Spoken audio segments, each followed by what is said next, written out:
Osama bin Laden's letter to America, written over 20 years ago, is now going viral online as TikTokers are expressing sympathy for the terrorist behind the 9/11 attacks. What is going on here? What is the mentality responsible for this kind of sympathy among Americans online? And what is really going on behind the debate, the discussion, in some cases, the violent protest regarding the Israeli and Palestinian conflict? How does critical race theory, intersectionality, Marxism, liberation theology all play into what is going on here in America and the discussions that are being had around this conflict? We've got a fascinating conversation for you with one of my favorite guests, James Lindsay. First, we're going to talk about some of the conflict and controversy that he has gotten himself into on Twitter, and then we will get into his analysis of everything that is going on here and what it means for the future of the country. And then I will also note the implications of this theologically. This episode is brought to you by our friends at Good Ranchers. Go to goodranchers.com. Use code Allie at checkout. That's goodranchers.com, code Allie.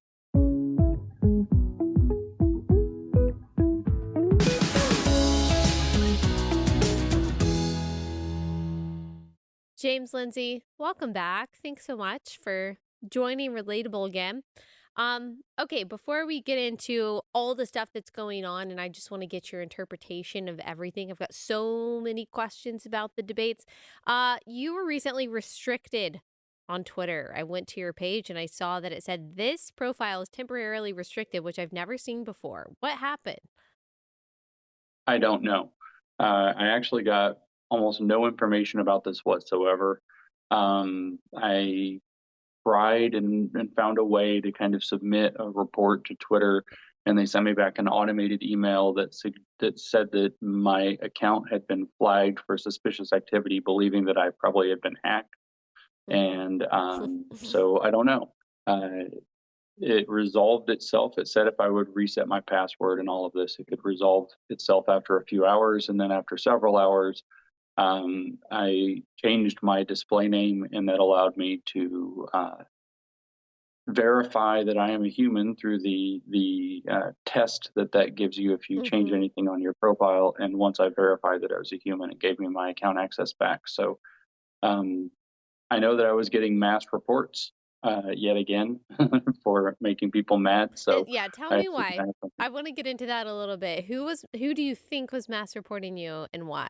Well, I know who was mass reporting Oh, me okay. because they were bragging about mass reporting me, and this turns out to be a group of radical feminists who I made very upset. I guess what is it, about a week ago, week and a half ago, I went to the GenSpect conference, which GenSpect is a organization that's going after the kind of trans ideology and Mhm. especially the medical transition of minors.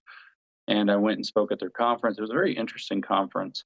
It had probably a 60-40 split of people who identify on the left versus on the right, or as Democrats versus Republicans. Hmm. Somebody did a kind of informal poll and kind of determined that. So it was a very mixed crowd. There were feminists there were trans people there were detransitioners there, but there were conservatives there, and there were just kind of people kind of in the, I don't know, social media space talking about Yeah. and identifying this issue. Biologists were there, but there was also a self-confessed autogynephilic man named Phil Illy who was there, and he was wearing a dress the whole time because that's what Phil Illy does. He was completely respectful. I know he wasn't entering women's private spaces like women's restrooms because I ran into him in the men's bathroom.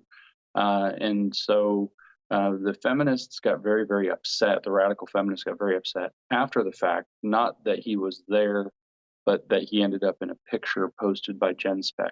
So he And didn't speak. He wasn't a speaker there. He was an no, attendee. Okay. he was an attendee. Now, the thing is that he wrote a book that's called something like Auto Heterosexual or something like that.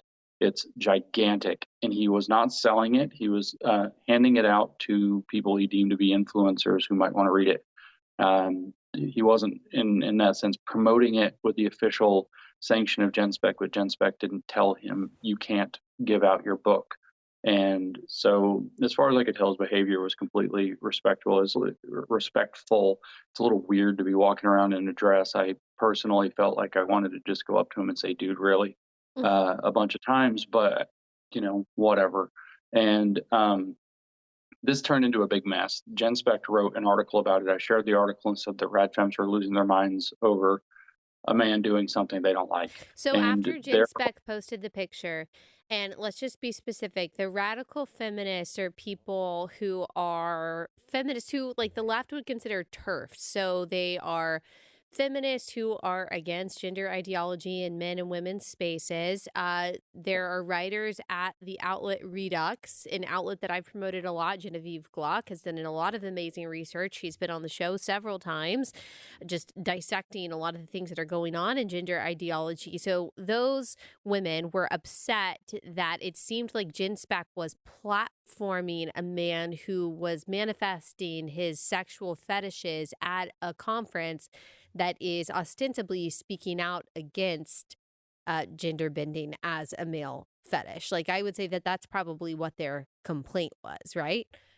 that is their complaint. As a matter of fact, they said that more specifically, because he's a self-confessed autogynephile, which is a man who is sexually aroused by the idea of himself being a woman or being seen as a woman, him being in a dress at the place was necessarily making other people complicit in his sexual fetish, which is in their sense of violation.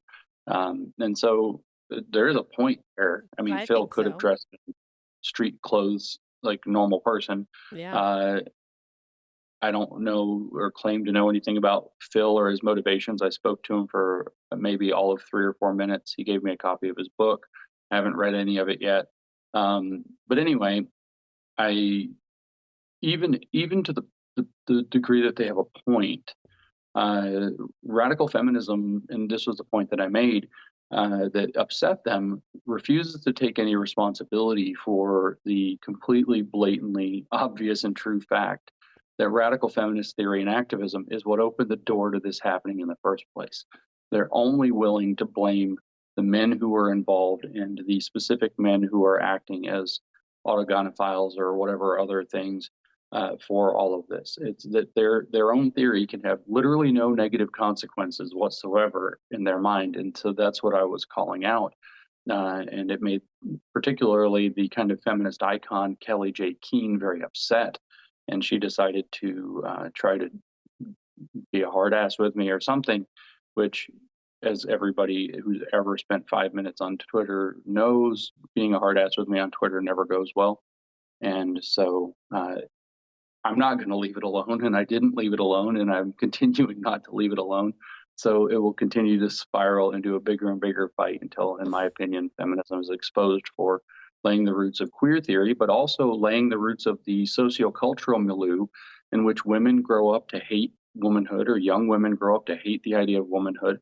They grow up to see the idea that while it is uncomfortable for many, it's easy to recognize and unseemly and something to be talked about, that as they develop sexually as teenagers, that they start to attract male attention and male attention is given to them in that way, that gets interpreted as a form of patriarchal violence, and victimization of women as a class only exacerbates the problem rather than helping it. And to be frank, the entire theme of toxic masculinity, not to this will get taken all kinds of out of context, but men didn't enter women's spaces very successfully when men were allowed to police other men on doing that. And as Riley Gaines has said, for example, many times, they kept waiting for a dad or a coach or somebody to come in and grab the William Thomas and pull him out of the women's changing room or locker room because he's male.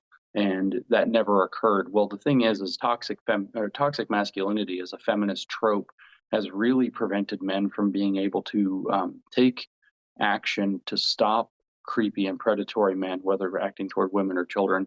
And so a portion, if not most, of the blame for this problem, while we must, of course, recognize the complicity of the actor, or the blame actually for the actor himself, who is an autogynephile or a pervert or whatever doing these things, We also have to recognize that feminist theory and activism has opened the door, and that's the way I phrased it, is that it actually unlocked the door that has allowed all of this to manifest in society.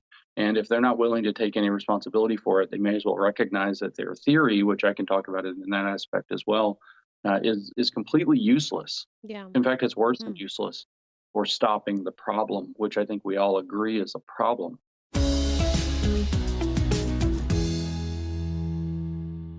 Okay, quick pause to tell you guys about one of my favorite sponsors, and that is Carly Jean Los Angeles. I am wearing all CJLA today. I didn't even know I'd be reading this ad. This is just what I wear on a daily basis because I genuinely love their clothes and love how I feel in their clothes. I've got my a black wash grayish jean jacket on. I've got the tank. I've got my favorite jeans from Carly Jean Los Angeles.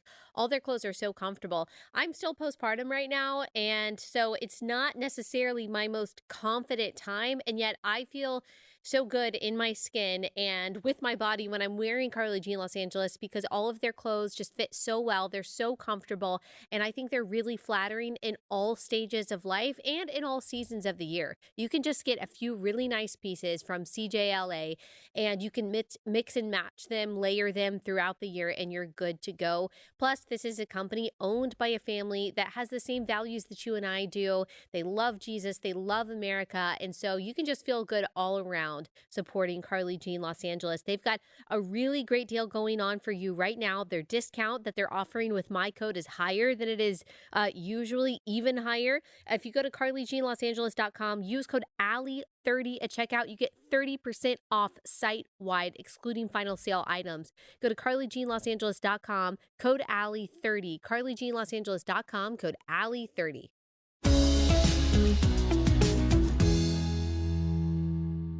You know, I really like Kelly J. Keene and I really appreciate Redux just for the reporting that they do on the stories that we don't hear about. These predatory men that are going into women's prisons and rape shelters and are committing absolutely heinous crimes in the name of just, being their gender, being who they are, but they're actually preying upon vulnerable women as they're taking on this new character of womanhood.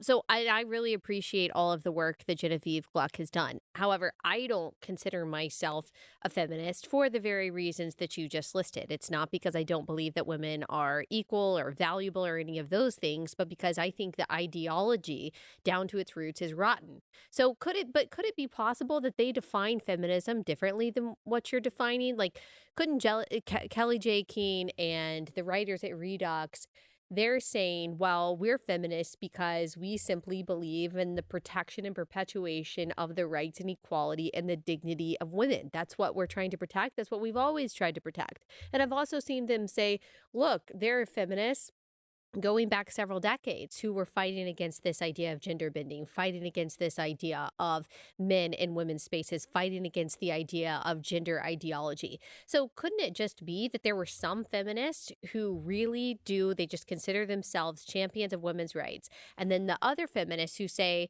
well, no, men and women are basically interchangeable and femininity is akin to weakness, and so women have to be masculine in order, and so because that I understand did open the door to this idea of gender bending and men can be women and vice versa. But there do seem to be feminists, even if I think that they're wrong in a lot of ways, who don't see themselves as advocates for gender bending or women becoming masculine or things like that. So could it just be a problem of different definitions and different factions of feminism?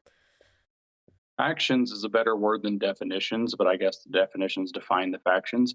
What I would say is that the word feminism is not very granularly clear. In this case, there are many, many branches of feminism. Those branches frequently don't agree. Very famously, in the 80s, there was a conflict between what was called sex positive radical feminism and sex negative radical feminism. They did not agree with one another whatsoever. Queer theory was born out of the sex positive, splinter off of the Mm-hmm. sex positive radical feminism of the 1980s going into the 1990s. That's really not that much in doubt. There are these people who are materialist feminists who are at war with what are called post-structuralist feminists. There are like 20 something, 30 something different, and I think the right word here is denominations of feminism. But at the end of the day, feminism believes that women are a unified class that can have a feminist consciousness that awakens within them. And this kind of excludes the idea of these kind of champions of genuine women's rights and equality in the same way that queer awakening or queer consciousness doesn't represent the vast majority of lesbian, gay, and bisexual people whatsoever. That's why there's this LGB alliance trying to break away from the T and the Q, which are rooted essentially in queer theory. So feminism is not a clear enough term.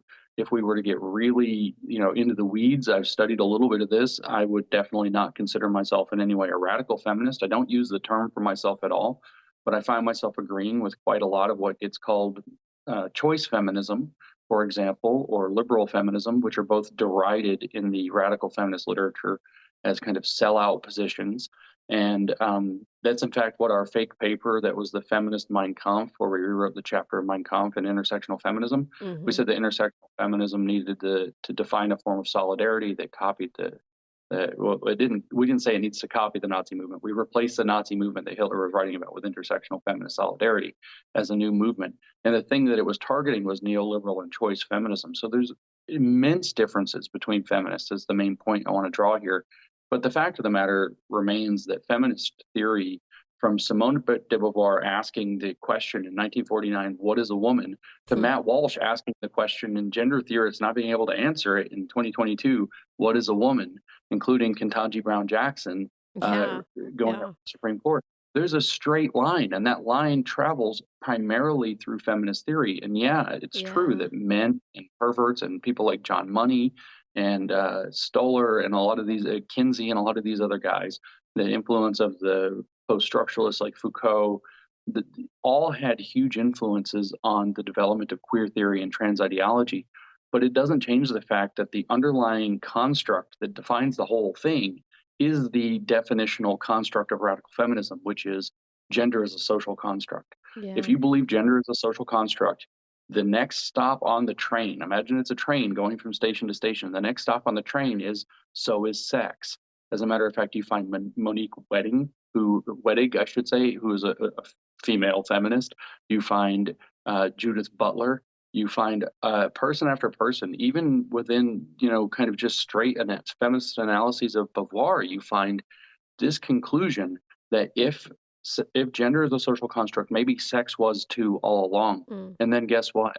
Phil Illy showing up in a dress, well, his gender is just a social construct. And it doesn't really matter technically what motivates that unless you want to make a lot of hay of it. I think these things do matter personally, but my point is that feminists don't get to draw the line arbitrarily at where the revolution that they started is going to stop. And that revolution's now consumed them. It is their idea that gender is a social construct that has been taken to its next dialectical conclusion that is consuming them with this. Yeah, but it's interesting, this kind of collectivist mentality, both in what I've heard you say and how I hear feminists talk. Like you're saying they have to take responsibility for this as if they are the ones who perpetuated it back in, 1949 or in the 1970s. Obviously, this is a new group of people. They're not responsible for the people who identified as feminists a long time ago. So I do wonder if they would just say, I mean, this is what I would say if I identified as a feminist to what you just said is, yeah, you're absolutely right. The ideology of those people several decades ago did lead the way to this. It did kind of prime the pump, but I don't believe those things. I believe in these tenets of feminism, and this is what kind of feminist I am. And so I wonder if they would respond that way, although I didn't see that in their responses. I kind of just saw defending previous feminist. So I don't know why there wouldn't just be, hey, a distinction. Yeah, James, I see what you're saying. They were absolutely wrong, but I'm trying to correct that within feminism. So yeah, that's interesting. That's how I would respond. What they replied was that these are misinterpretations of Beauvoir's own words. In other words, they have, the secret codex to how to read feminist theory from Simone de Beauvoir. They don't dare say that Simone de Beauvoir was wrong. No, it's that there are misinterpretations, and here are 3,000 pages of crap nobody's going to read to try to rescue Beauvoir from herself. But the fact of the matter is that if you draw the sex-gender distinction and you claim that gender is socially constructed, you have no tools to stop the next question of whether or not sex too is a social and political construction. Hmm. As a matter of fact, that's exactly what happened. That's exactly what the theory says. And the people who have decided to say that sex is a social construct as well can turn right around. First of all, citing Beauvoir just as readily as anybody else, they can turn right around and say the only reason that you want to reserve sex is because it benefits you politically. In other words, you're saying sex is reserved from social construction and gender is not because it's politically expedient for you as feminists who get to benefit from a certain kind of privilege that comes with identifying with sex that unfortunately queer identified people who fall outside of that uh, normalcy framework don't have that privilege. And so it's the dialectical logic they've assumed. So when I say that I'm not assigning collective blame in this case, anybody in this category, I mean, collective blame would be saying it's women's fault. It's not women's fault. Feminism is an ideology. People who subscribe to the ideology should recognize that their ideology has consequences rather than continue to try to reject responsibility for that ideology. Hmm. Yeah, like I could say, okay, some things have been done in the name of Christianity by people who profess Christianity that I just don't agree with. I don't have to be an apologist for that. Like I could just say, well, that's not true to God's word. That is not a legacy that I want. Whatever it was. I'm not even thinking of specific examples, but I'm not really sure why there wouldn't be an effort to just differentiate. Or maybe there is, and I'm just kind of misunderstanding or missing it. But I just wanted to get your take on that conversation because obviously I respect you and your thoughts a lot. That's why I love having you on. And I also really appreciate the work done at Redux and the work done by Genevieve and Anna. And yeah, to see two sides that I respect fighting, I just kind of wanted to hear a little bit more of your insight on that. Okay, I'll just say go before we ahead. go on that I've appreciated the work done at Redux too. In fact, they mocked me for sharing 218 or something articles in the last year alone that Redux has published. Hmm, And interesting. then as it came out, what I found, I was sharing those as favors to people who did it. I'm very busy. I don't particularly need to read the details, the gory details of a story about a man identifying as a woman so Yeah, he can enter a woman's prison and rape people to know that sharing that is something that's worth raising public awareness yeah, about. So yeah. sharing not most, literally all of those articles. I've never opened a Redux article to my knowledge, but sharing all of those articles without having read them, which the people at Redux tried to burn me for. So I've now decided I will not share Redux anymore, even though it might be in the public interest to have done so, and even if their work generally could have value or is bringing value to the issue. Unfortunately, like I said, at the heart of it, though, is this radical feminist constructivist ideology, a critical constructivist ideology that can't solve this problem. So I think it's probably better to try to figure out other ways to get to the same reporting.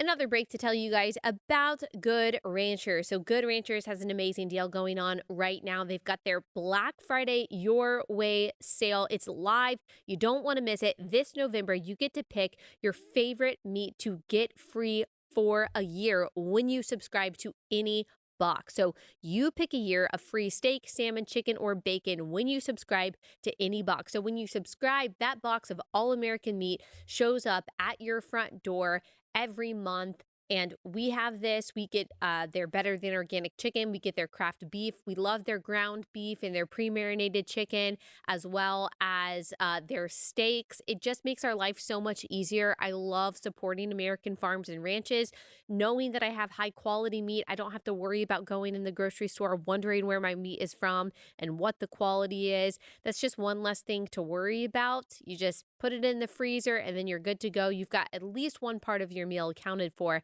every night. So take advantage of this great Black Friday deal. You get that free meat for an entire year when you subscribe in the month of November. Go to goodranchers.com, use code Allie for $15 off any box plus a year of your favorite meat. Goodranchers.com, code Allie, goodranchers.com, code Allie.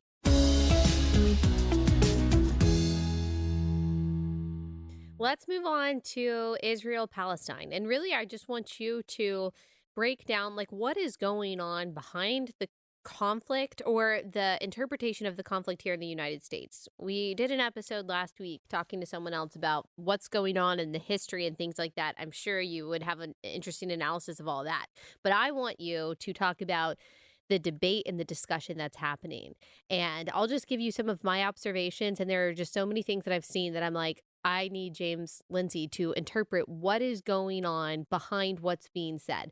So let me go back to something that you said in 2021. There's a tweet that you said okay, so it says James Lindsay in my notes said that critical race theory is the biggest threat to Jews in the world today in response to a tweet claiming whiteness is the center of American Jewish life. And I think it's really interesting to go back to your response to that tweet because it seems like that's kind of what's underneath a lot today, like just absolute unabashed Jew hatred in these pro-Palestine protests on college campuses. They're not even hiding it. It's not like some nuanced position to where they're trying to even just say, well, we're anti-oppression, we're anti-colonialism. That's part of it. But it is just unabashed, we don't like the Jews, we don't like Israel in some of these places. So what's going on? How is this possible when the Jewish people have endured so much oppression for their entire history, are such a small minority? Why are they seen as the colonizing white supremacist oppressor that must be taken down by resistance fighters and liberators? Yeah, I wish I had a short and concise answer for this, but it's actually super It's complicated. okay. I Go for it. wrote like a 10,000 or 12,000 or something word essay, some absurd length back in 2020, in October of 2020, so over 3 years ago, talking, as it's called, Critical Race Theory's Jewish Problem, talking about this issue way back because I started to read, actually during the grievance studies affair, we stumbled on a large number of papers that were actually conflating Jewishness and whiteness. And I just kind of bookmarked that as like, that's probably a potential problem. And I finally came back to it in 2020 when I was studying critical race theory in more depth. And I ended up reading this book by a scholar, I assume, named Karen Brodkin, which is titled How Jews Became White Folks and What That Means About Race in America, which was published in the late 90s, 98 or 99, something like that. And so I read this book, and her argument is actually that Jews were considered minorities in the United States. And until roughly the 1950s, then Jews started to throw other minority groups under the bus so that they could be classified as white. They then climbed the ladders of white culture to become the cultural kind of the trendsetters of white culture, whether in media or in entertainment or in law or whatever else. And basically usurped whiteness from white people and became kind of the most elite vanguard of whiteness, where in critical race theory, whiteness is considered a form of cultural property, bourgeois cultural property associated with race that's meant to exclude people of color from other from the full benefits and full citizenship in society. And so the goal of CRT is to abolish whiteness, but this sets aside this kind of very special and weirdly unique wrath for Jews, which is then also what you just mentioned actually plays into the story. Is the claim is that Jews became white in the 1950s and 1960s at the expense of people of color, in particular blacks, but they hide behind the fact of the Holocaust to say, look how oppressed we are, or hide behind, the Roman destruction of Jerusalem in 70 AD and all of these other calamities that have been visited upon them as a people, to hide behind this and say, no, we're oppressed too. So they're the height of privilege hiding behind oppression. And I thought that looks an awful lot like Hitler's ideology about Jews as well, but not exactly the same. But this is tucked deeply within critical race theory mentality. And so Jews are coded as white, except sometimes there's a carve out for what are called brown Jews, which is used in critical race theory as an attempt to set brown Jews against white Jews and cause division within a broader Jewish community, which is its own kind of sick, divisive, conflict-driven identity politics that you see all over the place with this CRT. So CRT has a Jewish problem, and the essay's first half is covering that. And it explains a lot of what you're asking about, except the settler colonialist part. And so for that, we have to turn to post-colonial theory. Now, before I talk specifically about the Palestine Liberation Organization or Palestinian Liberation Organization and its roots and history, I just want to talk about post-colonial theory. Post-colonial theory is based largely off of this French psychoanalyst who was from Martinique. His name was Frantz Fanon. He wrote in the 50s and 60s some very, very radical books, openly advocating for violence in order to reclaim the psychological status of the colonized person from their colonizer. In fact, he starts the book The Wretched of the Earth, which he published in 61, with the sentence that no matter what you call it, decolonization is always a violent process. And so this decolonized project has always been one rooted in violence. Now, Fanon's work was taken up very significantly by a Palestinian American professor named Edward Said. And Edward Said is sort of considered the father of post-colonial theory. And what he did was mixed Fanon's very radical, literally Marxist analysis of third worldism into he mixed Foucault's power dynamics of postmodernism into that. And that's basically the backbone of what Said did, followed also by Gayatri Spivak and some of the other Homi Bhabha and some of those being in the Indian context, being the fathers or mothers and fathers, I suppose, the parents of post-colonial theory, which has as its center this idea of radical decolonization of all colonized lands, which means, in effect, removing capitalism and Western civilization from all lands that anybody can make a claim belong to somebody else beforehand, even including Britain somehow. And so post-colonial theory itself is an extremely angry and literally violent branch of this philosophy, but it's relevant that Said was a Palestinian American because it grew up within that Palestine conflict context within Said's mind. And this also, he was also a hero of the region in the 1970s and 1980s for the Arabs in that world looking at Israel through that lens. And so that was kind of deeply embedded in where post-colonial theory developed. So it has a very they say anti-Zionist, but really anti-Israel project at their heart. And a lot of these crazy ideas that Jews are the new Nazis that we've heard around this movement, but we heard earlier in various parts of time in the world, came out of this post-colonial theory mindset, unfortunately. Now, the reason that Palestine and Said become so relevant here is because, like I said, the People's Liberation or the Palestinian Liberation Organization is actually a splinter, an offshoot. Now, Liberation PS is like liberation, like Mao's People's Liberation Army, like the Liberation Front in Vietnam, like the liberation movements in South America. It's a communist project.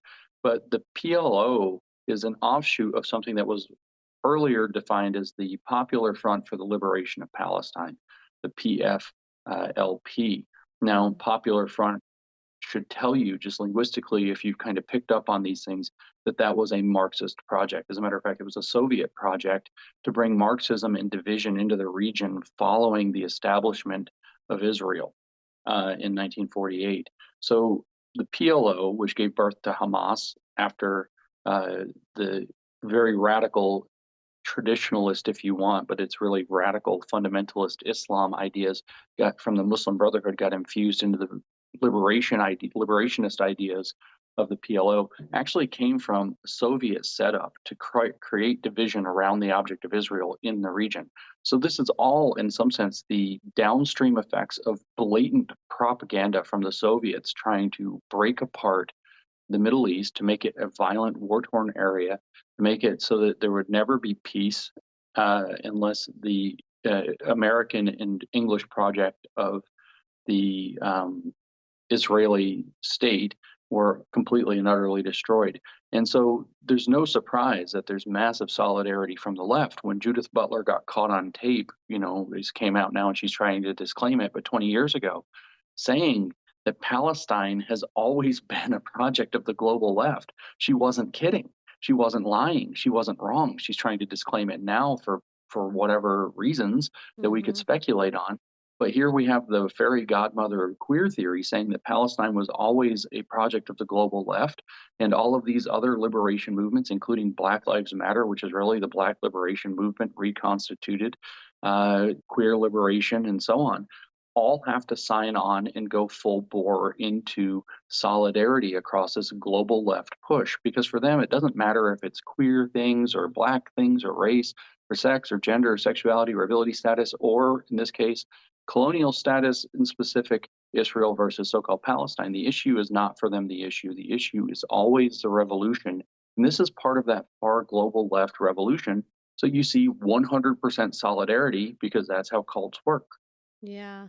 And obviously, it's not about like true liberation for Muslim people because they don't have anything to say about Uyghur Muslims in China. They don't have anything to say about the Muslims that are being oppressed by their own Muslim governments in almost all of the Muslim world. So if it were really about liberation, or like true liberty, they would be concerned about those things. I thought it was interesting when Ilhan Omar, she got up in front of Congress and said, you know what, they have a right to find liberty. And what she means by that is the destruction of Israel. She doesn't actually mean liberty as you and I see liberty, because even if Israel was eliminated altogether, the people in Palestine wouldn't have liberty. They wouldn't be free. Hamas would still be in charge. Hamas is not championing their rights and their dignity and their freedom as individuals. They would just be under total Muslim rule as they are today. Their lives wouldn't improve in any way. And that's what you see in all of these decolonizing, liberating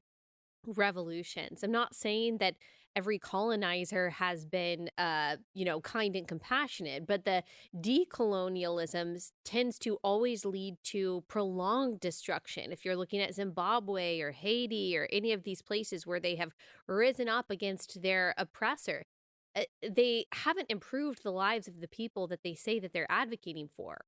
They live, in a lot of cases, in squalor. They live under corruption. They live under oppression.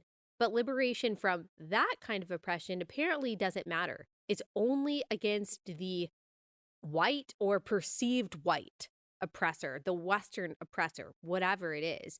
And so I guess I just don't understand what the end goal is. Like, we already have seen throughout history what the result of these violent revolutions are in the name of liberation. It's never good. It never improves the lives of the people that they say that they're advocating for. So why do they think that this time it'll be different? Well, what they're seeking liberation from is Western values, literally free inquiry, the ability to determine truth for yourself to the best of your ability, the ability to associate freely without punishment. In other words, these are totalitarian ideologies. Hamas is a totalitarian ideology. It's a totalitarian interpretation of Islam.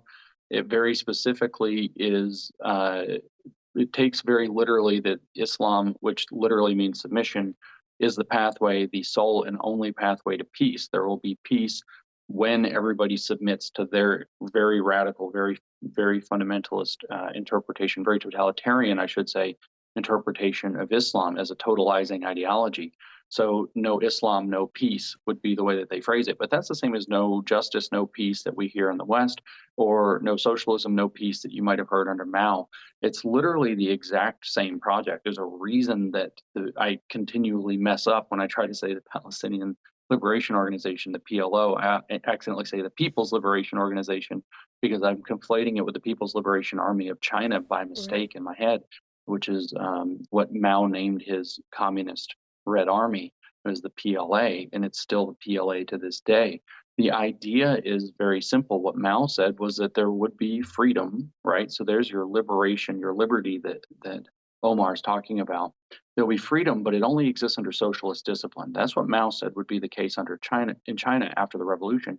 Hamas is 0% different, absolutely not different at all. There will be freedom or liberty, or they'll be liberated from Western values or whatever, as long as it's all under Sharia discipline or full-blown Islamist discipline. It's the exact same totalitarian logic, and it's the exact same totalitarian logic that we have here, that in the West, that is in solidarity with it under different brand names that are more effective in our culture, which is that we will have more freedom and more liberty. We'll be liberated from all of this oppression if and only if we have our sustainable and inclusive future where everybody's on board with the climate change agenda and everybody's on board with diversity, equity, and inclusion initiatives as run through the critical theories of identity like CRT, queer theory, and so on. It's the exact same model. They're all totalitarianism. They're all pushing the same set of concepts. And again, it's not a surprise, therefore, that there is solidarity. So what they're looking for liberation from, I mean, you can try to conflate it with white, but that's their thing to do. It's kind of a big trap being laid for us, a mistake. It is Western values. It is the idea of free inquiry, free association, property rights that people can't abridge or decide, outside of you. It's the freedom of conscience, belief, and speech in particular that they are absolutely against because they're running a totalitarian cult. And if Yeah. anybody can tell the truth under a totalizing ideology, then anybody can tell the truth. And if anybody can tell the truth, eventually the lies get exposed and the cult breaks and they lose their power. Yeah. So what their end game is, Allie, is very simple. It's power and totalitarian control of the people that they have under their thumb.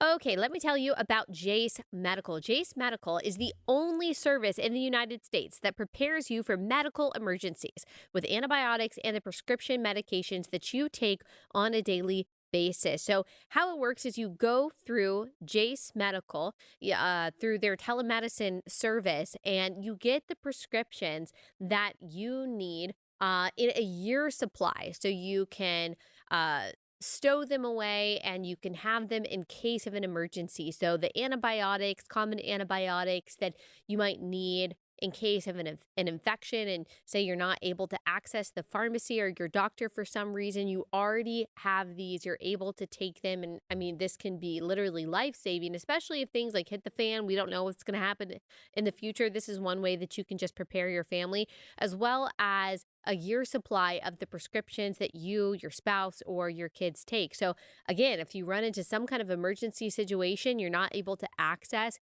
your medicine the way that you typically are through your pharmacy, you already have this in your home. It just creates peace of mind. So we prepare with water supply, we prepare with food, but you don't want to miss preparing with the medications that you need as well. Do that through Jace Medical. Go to jacemedical.com, use code Allie when you do, jacemedical.com, code Allie.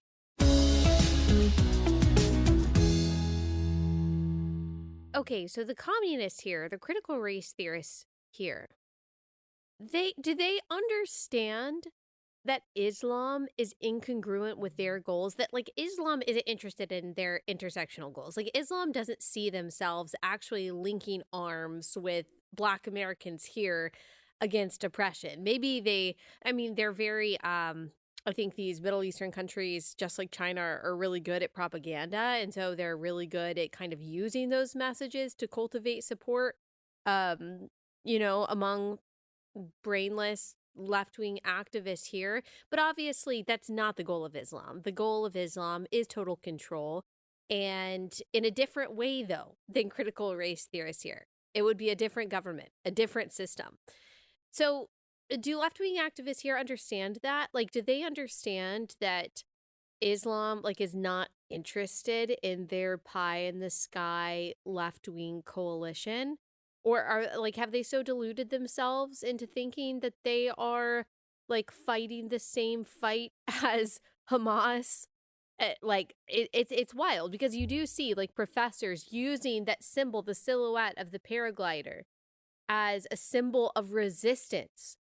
And I don't know if you saw, I know that I'm kind of going on a rant, so I'm giving you a lot to respond to, but I don't want to forget this. I don't know if you saw yesterday that they're on TikTok, that bin Laden's letter to America that he wrote 20 years ago, basically saying, this is why we attacked you on 9/11, that it's going viral on TikTok. And you've got, from what I see, mostly leftists saying, wow, my perspective has totally changed. And wow, someone said, bin Laden is the good guy.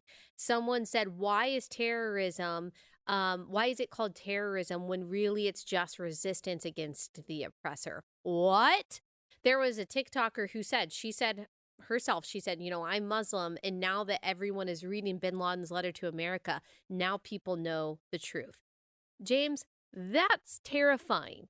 So I don't even know, I guess, what my question is. It's just all so obvious to me that anti Israel is anti West, is anti civilization, is anti America. And if you see terrorism as a form of legitimate resistance and moral resistance against the oppressor, and you see Westernism, white Americans, capitalism, whatever, as the same form of oppressor here, then what is stopping those same people from using the same tactics that Hamas and bin Laden did here?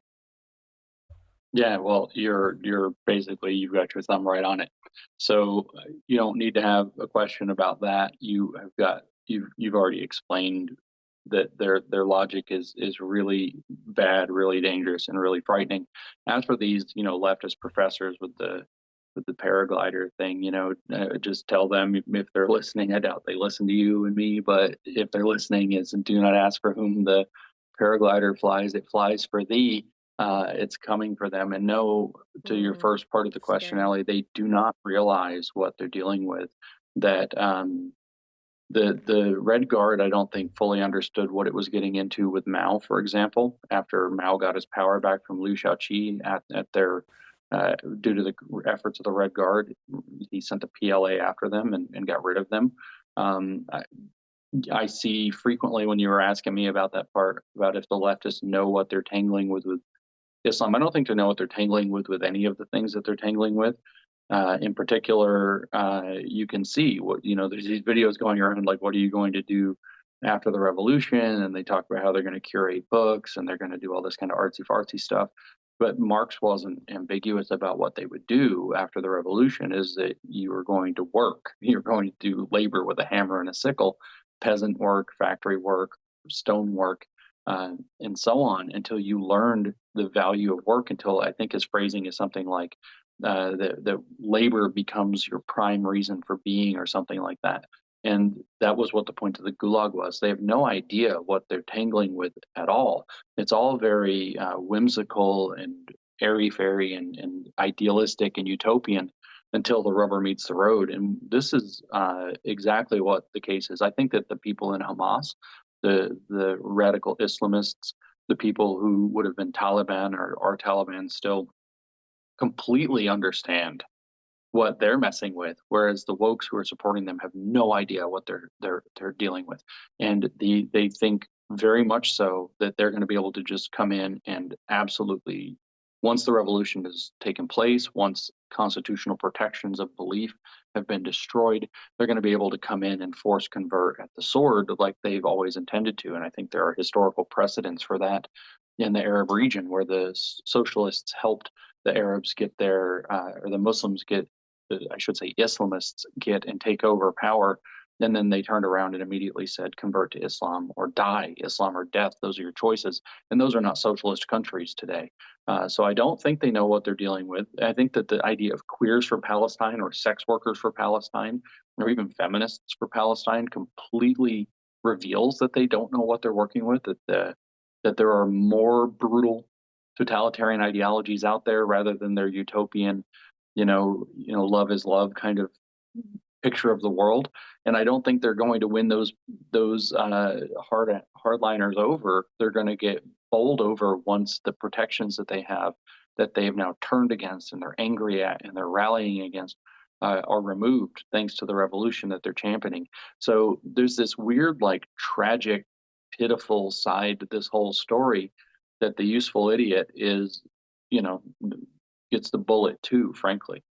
Yeah, and you actually do. I don't want to just say that it's people on the left. I've certainly seen people on the right who are, I would say they're basically, and we're talking about, I don't even know how to exactly describe this. And it feels weird even saying this because it's so often used by left wing activists towards people like me or you. But truly, like, they're far right people who I would say are also kind of, I don't know if I would say they're anti-West and anti-civilization the same way the left is, but they certainly seem to be cheering on what's going on in Muslim countries. There's a weird, like, pro Islam faction kind of growing in almost the like manosphere of the far right because they see them as fellow champions of traditional values, which is just crazy. And like that they would link arms with them and being like anti feminist or whatever, but I would say those people are equally deluded. Like you are also going to be put at the edge of the sword in this kind of situation. Well, Okay, the thing is, go Ellie, ahead. those people aren't the far right. They're not the far right. This is what we call them because they are the most vigorously anti-left, which then by default makes us define them as far right. Mm, But Hamas is not far right. The Nazis were not far right, although that's how they get characterized. mm, And yeah, Hamas is using an extraordinarily traditionalist, if you will, or as you might phrase it, right wing interpretation of Islam. But the fact is what they are is that reaction is the right hand of the left. And people just don't understand that. It's still this dialectical, progressive mentality, this totalitarian mentality that's against liberty. What they are is they are the necessary reaction and foil that the left creates so that it can do another round of damage and conflict in society using similar methods with a different ideology, or as Hitler put it in Mein Kampf, literally, I learned the tactics of the Marxists so I could drive home my own firm my own firm convictions. And that's literally a chapter 2 of Mein Kampf quote from Hitler. And so they are the right hand of the left, and people don't understand that. They think mm. it's, oh, these far right guys are cheering this on, blah, blah, blah. Well, no, they've signed on to the exact same, what's ultimately distributist model of socioeconomics that they want to go back to, which is the same thing that the left wants with its communist program. Just they want different people with a slightly different ideology controlling the social credit system and the totalitarian mindset. So it's better to think of these people as the right fist of the left than it is to think of them as the far right, just to be completely blunt about them.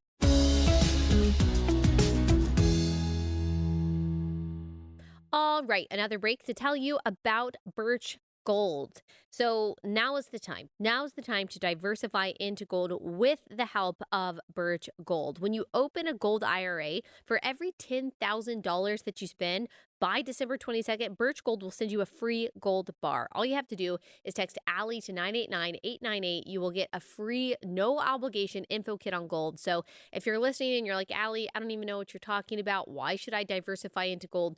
Why is it good to protect my savings? Why is it good to kind of hedge against inflation with Birch Gold? You want to know the answers to those questions? Just text Allie to 989-898. They'll send you that free info kit. They have great customer service. They'll answer any questions that you have. Just text Allie to 989-898, Allie to 989-898.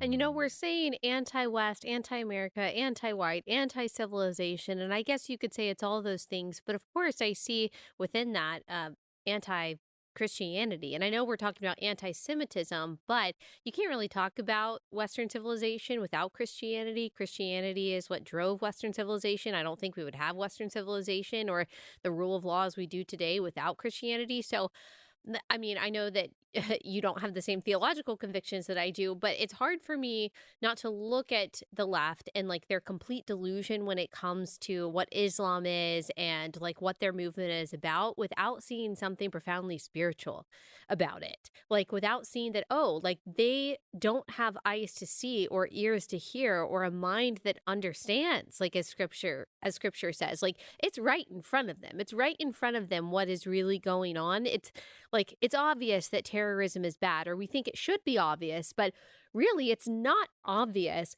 without this, like the premise of Christianity that all of us are privileged to be able to access here in the West, that I think all of us take for granted. And that's another thing. I don't think that the left realize once you've destroyed Western values, once you've destroyed Christianity, you don't have all of the things that you hold dear, that you think just exist, I guess, in a vacuum. You don't have the free speech to talk about the things that you want to talk about. You don't have the right to defend yourself. You don't have the right to believe what you want to believe. All of those things were born from the basic principles of the Bible, the basic principles of Christianity. You don't have to live in a theocracy to know that and appreciate that. So yeah, I think it just seems also spiritual to me. It seems like a battle between darkness and light in a lot of ways. It really is, Allie. I'm not using the word cult here to be glib. I'm meaning it quite technically. And I know that we've talked about it some in the past. I think that these leftist things are all manifestations of the ancient Gnostic heresies against Christianity. They're perversions of the Christian belief system. They are therefore anti-Christ or anti-Christian in their orientation explicitly. And this isn't hard to find in their literature. I mentioned Frantz Fanon earlier. When Jean-Paul Sartre summarizes Fanon in the preface that he wrote to the Wretched of the Earth, he explicitly explains that the project of decolonization is a ritual rebirth of the native through murder of the settler. And so that's a spiritual rebirth. So when you say that they don't have eyes to see or ears to hear, which is obviously a biblical precept, you actually read in Marx in the Economic and Philosophic Manuscript he wrote in 1844, which is I think his primary religious manifesto. And you can't understand Marx without understanding first that document and that it's his religious manifesto. He says the exact same thing. He says that you have to, when you become a socialist, you have a transformed consciousness. So that's also the idea of this ritual rebirth. So the transformed consciousness, he explicitly says, gives you an eye that sees differently and an ear that hears differently. Hmm. And so this is Wow. a literal perversion and inversion of Christianity, because rather Yes. than worshiping God and humbling yourself, uh, or Christ, as it were, you instead are worshiping yourself. And again, we can turn to Marx explicitly. I'm not like trying to write something into Marx that's not there. The year before he wrote Economic Philosophic Manuscripts, he wrote his critique of Hegel's philosophy of right. So the first page of that is the very famous part where the religion is the opiate of the masses that everybody's heard. But if you read just Hmm. a couple paragraphs further down, what he explains is that religion sets itself up as a false sun for humans to revolve around, but the goal is to use the critique of religion to set yourself up as the true sun that revolves around itself. And so it's literally a spiritual battle between worship of God, which is based in humility and fear of God and love of truth, as opposed to, in this case, a worship of self, to elevate the self above all else, which is rooted in hubris, arrogance, and narcissism. And so it is a spiritual battle between light and dark in an extraordinarily real way that's extremely easy to articulate just by reading just a few pages of Marx and comparing it against what you actually see in the world today. Yeah. Wow. And I know we've talked about this before, and I always have to resist the temptation to re talk about everything that we've talked about in the past, especially with this idea that social justice and critical race theory it cannot be a complement to Christianity because it seeks to replace Christianity with something different. It has a competing idea of the origin of man, of the nature of sin, what salvation is, what redemption looks like, what sanctification looks like, what morality is. It's got competing definitions of all of those things. And one of the things that always strikes me is that it has a competing eschatology too. So it has a competing idea of like what God's kingdom looks like. It has a competing idea of what the end times look like. Whereas Christianity says that nothing's ever going to be perfect here on this earth. There's always going to be injustice. There's always going to be sin, sorrow, sickness. It seems like the leftist believes that with the right revolution and the right ingredients and defeating the right enemy, that we will finally achieve true equity, true equality. We will alleviate all sorrow and wrong and injustice and everything. We just have to get the revolution right and kill all the right people and destroy all the right things. Then finally everyone will live in harmony. And they believe that they can accomplish that through social justice and violent revolution. And there's also like it's very strange because I see this desire to demolish civilization and also their fixation on like romanticizing time before civilization. So like they romanticize how Native Americans lived or how indigenous people lived or how barbarians lived or how pagans lived, the Aztecs lived, as if there wasn't, I mean, systemic oppression and child sacrifice and all of those things. They really romanticize that. They almost want to go back to that, to a time before civilization. And I think about that. I'm getting to my points, taking me a while because I'm like thinking through it as I'm talking, but that also goes to like, okay, so that is a competing narrative to Christianity, and that Christians are in some ways going back to the garden, a time when we walked with God, and time when we were like fully reconciled to God and could have a relationship with him and weren't separated by sin. Uh but the difference is between our like origin story and our eschatology, the difference between ours and critical race theories is that they're going back to a time when there was no order, when it was all chaos and it was all anarchy. We are going back to a time when there was order. Like they want to go back to a time of pre-civilization, whereas Christians, we see our end time and our end result as being in the city of God, a city with walls as it's described, where God is dwelling with us and walking with us as he did in the Garden of Eden. So it's also that competition, like that opposition between the origin and the end times between Christianity and CRT. They want to go back to a time of disorder without the rule of law. We are going back to a time of ultimate order, like when everything was ordered perfectly according to the God who made it. That is what the city of God is going to look like in the end times. I don't know if that made any sense. Anyone who like knows the Bible, I think, could track with me. It maybe was a little bit of like stream of consciousness, but the order disorder dynamic in opposition is interesting to me, especially as it relates to how we view the trajectory of mankind and the universe. Did you track with that at all? Yes, all of it actually, and it was very good. And I have so many different things I kind of want to say. Go for it. Um, but this kind of back to chaos or back to the primordial state mentality. We talk a lot about Marx, but we don't talk a lot about Rousseau. We should talk a lot more about Rousseau because Rousseau was the inspiration for Kant and Hegel and Marx in many, many ways. In very significant ways. And it is ultimately that mentality, which we really should call, where it became the fusion of Rousseau's Romanticism and then these thinkers like Kant and Hegel, who were what are called idealists, German idealists. And Marx pretended that he took it material, that what we're dealing with is this project that we should really call romantic idealism. They're looking back to this idealized, chaotic, primordial state.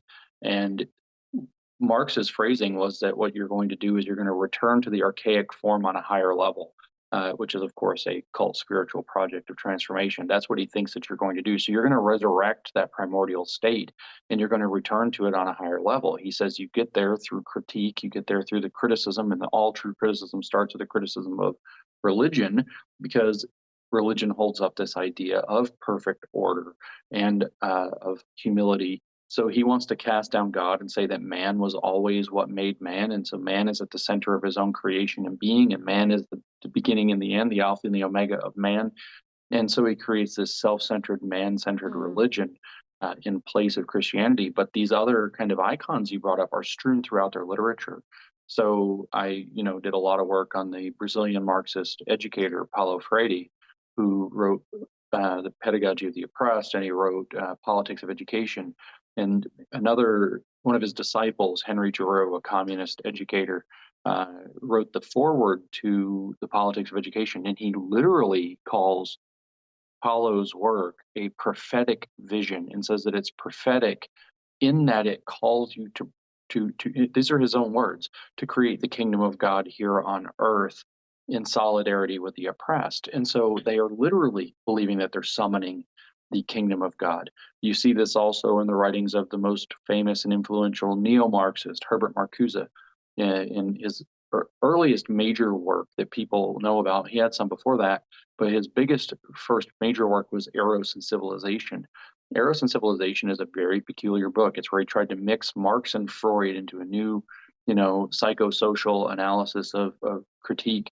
And in that book, he explicitly says that the goal is to get back into the garden. And he says that the method for getting back into the garden is to take a second bite of the fruit of the tree of knowledge of good and evil, which would allow you to develop a critical consciousness. And so it's an explicitly religious motif. It's an explicitly religious project, and it's an explicit repudiation of Christianity. So there can be no harmony between this and Christianity whatsoever. Uh, every Christian should be appalled that the idea that you have a birthright to enter back into the Garden of Eden on your own terms, and that you do so by flaunting God and getting to the tree of knowledge of good and evil and taking another bite of it so that you can rise up Mm, above uh, God himself, and displace him and set up man as his own true icon and own true son to revolve around. I mean, this is fundamentally incompatible at every level, whether it's critical race theory, queer theory, radical feminism as a kind of a Marxian analysis, or any of these other things on down. These are all completely and fundamentally incompatible with Christianity on the most fundamental level. There is no mixing them. To mix them is just to bring poison into the soup, and you're going to end up poisoning everybody who eats it. It's just it's staggering to me yeah. that Christians have taken so long to arrive at the discernment here. And I think we, as civilizationally, I think we were really needed to be counting on them. But the Mm, subversion of Christianity has been going on for 100 years as well, very very effectively, and it's been very difficult for people to start to get their heads around this. But there's it, I hate to, step into the world of religious motif too much, lest I offend somebody or something. But the truth is, this is as antichrist as you can get. This is as anti-Christian as it's possible to be. It is a complete, like I said, inversion of the entire Christian project to turn what should be the worship of God and the acceptance of Christ and total and abject humility into a project of arrogance and narcissism and ultimately the worship of self. But because self is empty, this turns out to be a completely awful and self-loathing project that then gets projected out into the world and causes destruction everywhere it goes. yep. And you said that it's taking Christians this long to kind of wake up to this, which I agree. There are more Christians awake to this than probably 10 to 20 years ago. But as you know, there are so many Christians who are not awake. They don't understand this at all. And my next book is on this, but it's really kind of the playing upon empathy. It's the exploitation of empathy. It's Christians confusing empathy for love, not realizing that love and truth must go hand in hand, but allowing their empathy to be completely exploited into supporting things that are not biblical, true, good, um, or wise in any way. And as you were talking, I thought about James Cone, who is obviously the father of liberation theology, Black liberation theology, and he has had a big effect on what you might call Black Christianity, but I would say just like progressive Christianity in general. And this is that example of replacing biblical doctrine with Marxist doctrine until it doesn't look like Christianity at all. But he uses Christian terms, which is interesting. He says this, he says, the coming of Christ means a denial of what we thought we were. It means destroying the white devil in us. Reconciliation to God means that white people are prepared to deny themselves, whiteness, take up the cross of blackness, and follow Christ into the black ghetto. So that's just one example. And he's just outright about it. We are replacing how the Bible defines these things with how our version of, I don't know if you would call it racial Marxism, critical race theory, defines those things. So that is still affecting in one way or another, I think, Christianity today, and has deluded people into believing in this oppressor oppressed dynamic, not defined by facts, but defined by this very dangerous collectivist mentality that doesn't lead to justice at all, but just leads to resentment and death and destruction. Yeah, I couldn't have said that better myself, and you're absolutely right. So Cone, being the father of Black liberation theology, sounds very much like the liberation theologians. In particular, I would assume he sounds very much like a very influential liberation theologian called Dom Elder Camara, who was Mm, a Catholic bishop, the so-called Red Bishop of Recife, Brazil. yes. And I say that because Camara had a gigantic influence on Paulo Freire, and what you just read from Cohn sounds identical to what Paulo Freire said in Politics of Education. If you get the chance, you really should, even if you only read chapter 10, get a copy of the Politics of Education and read the 10th chapter. Every Christian should. It's shocking what he says, but he says that the call is for every person to undergo their own personal Easter. That's what it means to be conscientized or woke. You have to go through your own personal Easter. You must die and be reborn on the side of the oppressed, which is exactly what Cone said, by the way. And just with a more specific context of what that means, he says that the Easter that Christians celebrate is just a commemorative date on the calendar that's devoid of meaning, that it's actually death loving instead of life loving, unless that you go through this own personal death and rebirth cycle to be resurrected on the side of class identity, which is to say that you have to be reborn as a Marxist, and that this is allegedly the true meaning of Christianity. By the way, the 11th chapter of that book, so as long as you're picking it up and reading chapter 10, the 11th chapter of that book is a very, very short, like 2-page kind of note of praise to James Cone and the work that he's doing in Black liberation theology. So they were certainly aware of one another. But what you're seeing is the attempt to replace the entire Christian mentality, the entire Christian tradition, with this rebirth into Marxism. And that's exactly the perversion that Cone was pushing, that Frady was pushing, and so on. And I would just urge Christians to remind themselves, like, first of all, don't beat yourself up if you've fallen for some of it or taken some of it on board. The devil is the deceiver. And so you being deceived is something that happens to people. That's the objective, is deception. And that there is a path back. Christians have it, understand it better than almost anyone, which is repentance and squaring back up and loving and fearing the truth. And forgiveness comes on the other side of that. And so I would strongly urge people to understand that it's easy to become deceived by this. Many people, the word that I think Marx used, he was talking about everybody but himself, but its projection is mystification. They mystify you. They tell you that love your neighbor means something that it doesn't. I like how you put it, Allie. It's perfect that there is no love without truth. The empathy is a way to pull your heartstrings and get you to miss the truth and thus fall out of love into enablement and harm. And I would encourage people to take a look at that very seriously. And if you got deceived, you got deceived. If you got mystified, you got mystified. It happened to a lot of us. And it's time to just repent of that and find forgiveness, move forward, and be more productive going forth.